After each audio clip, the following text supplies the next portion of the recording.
Warga yang tinggal di sekitar depo Pertamina Pelumpang ini enggan untuk direlokasi ke lain tempat karena mengaku sudah lama tinggal di sana. Mereka menyambut gembira putusan Menteri BUMN yang memutuskan untuk memindahkan depo terminal BBM Pertamina ke kawasan baru Tanjung Priok yang dekat dengan pelabuhan.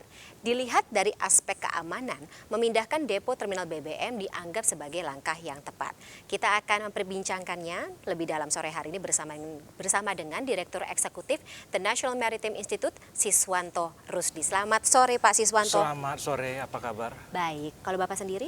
Baik juga. Baik. Oke, Pak Siswanto, saya harus tanya Bapak, setuju nggak dengan keputusan dari Menteri BUMN Erick Thohir yang menganggap kalau memindahkan depo Pertamina Pelumpang ke Tanjung Priok, instead of memindahkan lokasi warga yang tinggal di sekitar depo Pertamina Pelumpang ini dianggap lebih aman? Iya betul, dan sebetulnya kan memang ada rencana itu jauh-jauh hari sebelumnya. Jadi sebelum terbakar itu sebetulnya sudah ada rencana untuk memindahkan terminal ini ke dalam pelabuhan. Disebut dengan Rencana Induk Pelabuhan Tanjung Priok 2018-2028, jadi lebih kurang rentangnya 10 tahun. Itu masuk ke dalam pelabuhan. Jadi sebetulnya ini semacam semacam trigger. Iya, untuk mengeksekusi lebih cepat rencana itu. Jadi rencananya sudah ada. Sudah ada. Gitu. Walaupun Pak Luhut sendiri, Menko Marves, mengatakan kalau anggarannya atau memindahkan depo Pertamina Pelumpang itu menggunakan anggaran yang lebih besar daripada kalau kita memindahkan warga.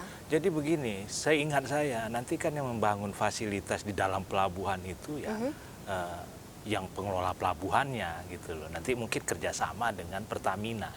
Jadi yang sudah disiapkan oleh manajemen pelabuhan Tanjung Priok itu adalah di lokasi kontainer terminal 2. Jadi di terminal kontainer 2 itu di belakangnya itu memang disiapkan untuk produk terminal gitu loh. Inilah yang dimasukkan ke dalam rencana induk pelabuhan Tanjung Priok 2018-2028. Oke, jadi sebenarnya rencana tersebut sudah ada, begitu pula dengan anggaran. Iya, jadi ya, bisa disiasati lah gitu. Ketakutan Pak Luhut menurut saya tidak beralasan. Oke. Ya, mungkin belum terinformasikan iya, saja. Nah, mudah-mudahan ya beliau mendengarin acara kita ini bahwa tidak perlu khawatir gitu loh bahwa biaya ini.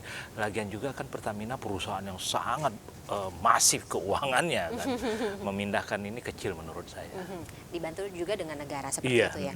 Tapi yang juga jadi semacam polemik saat ini Pak Siswanto gitu, kita tidak bisa menafikan, tidak bisa menutup mata kalau misalnya beberapa atau sebagian besar warga yang di sana gitu untuk lahannya sendiri pun juga dipermasalahkan karena tidak memiliki IMB maupun juga hak atas kepemilikan tanah yang tidak resmi.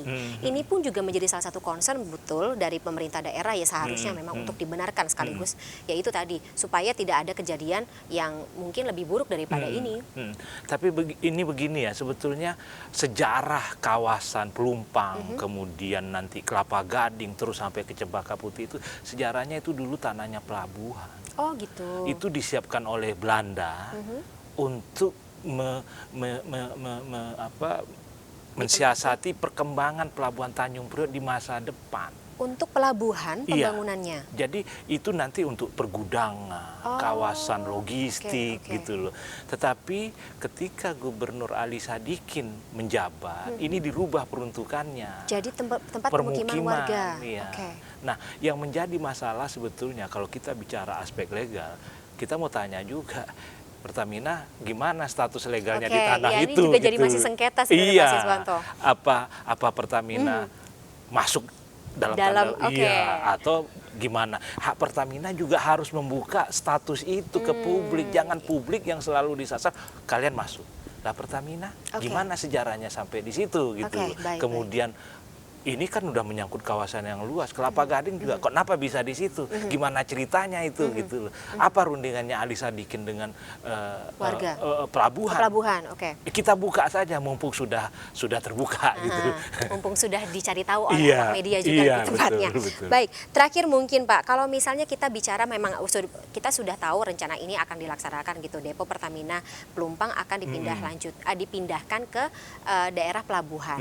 Jaraknya ini harus seberapa aman, seberapa jauh supaya aman? Lagi-lagi supaya kita tidak ya amit-amit Bang Bayu ya Pak ya kejadian kebakaran kembali terjadi. Kalau Tapi kan, kita lihat ya, itu kan lokasinya nguruk laut gitu loh. Itu aman dari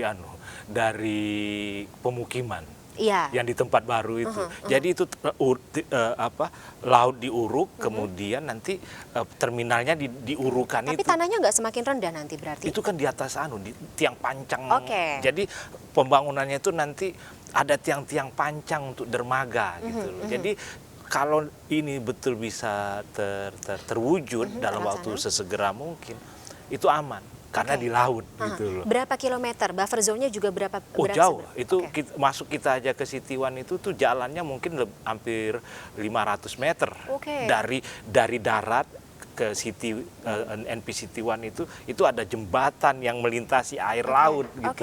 Oke. Berarti memang ada semacam dua kompleks yang terpisah Iya. seperti itu ya. Jadi dari sisi keamanan, kalau ya kita tidak berharap terbakar ya. Jangan, Nah, jangan. itu aman dari pemukiman penduduk, dan kawasan Tanjung Priok itu kan juga udah Luas kawasan sekali, kawasan pelabuhan, bukan kawasan permukiman kayak Pelumpang. Baik. Jadi aman juga dari Iya, tempat aman, tinggal iya. warga. Baik, saya masih ingin ngobrol lebih panjang, Iya. Pak Siswanto, tapi karena durasinya sudah habis, kita Iya. terpaksa sudahi dulu dialog Iya, kita sore hari ini. terima kasih. Sehat selalu Pak Siswanto. Terima kasih, Kita sama-sama iya. kawal ya Iya. Depo Pertamina Pelumpang dan juga kawasan Tanjung Priok ini supaya aman dan tentunya warga juga tidak menjadi korban ke depan.